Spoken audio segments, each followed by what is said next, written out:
當攞出我嘅吹水李師傅嘅時候，就注定呢鋪對面班友怕且又有啲惡啃啦。我直頭一嘢上嚟，一招天外飛仙，係咁當時喺海個面做瓜老襯個法師，而佢見到我呢招咁閪有型，亦都係吊住我尾起晒咁追。睇過所以養蜂，佢唔係想跟我學嘢啊，咁就嚟啦，自己人俾佢一刀，佢要開大啦，不過未使驚住，我識轉彎 A 兩下個兵線拆速大招退翻到鹽埋，呢個時候就可以神不知鬼不覺咁全身而退啦。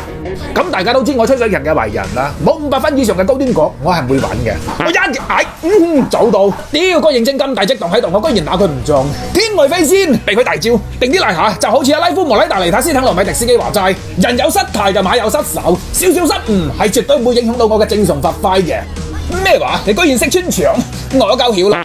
喂，掉矛，有冇人啊？喂，救命啊！喂，哎呦，好彩古天手冇隊友喺度啊！如果唔係，真係俾佢做到啊！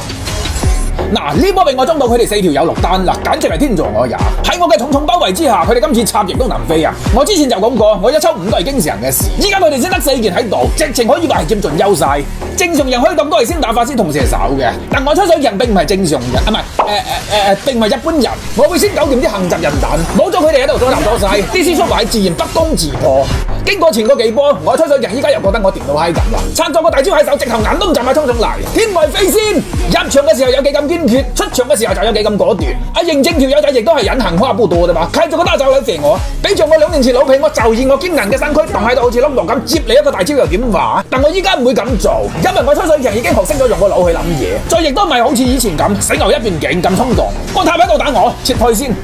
但我好快又會檢討重來，我亦都希望你哋可以明白，我吹水人每次出手都係非死即傷嘅。嚟，接我一招天外飛，天外，仆街啊！起勢咁篤唔到個大招出嚟。單講唔緊要，呢啲對我吹水人嚟講都係皮外傷嚟嘅啫，我完全頂得住，就係唔知你嘅文劍歸宗頂唔頂得住我呢招天外飛仙。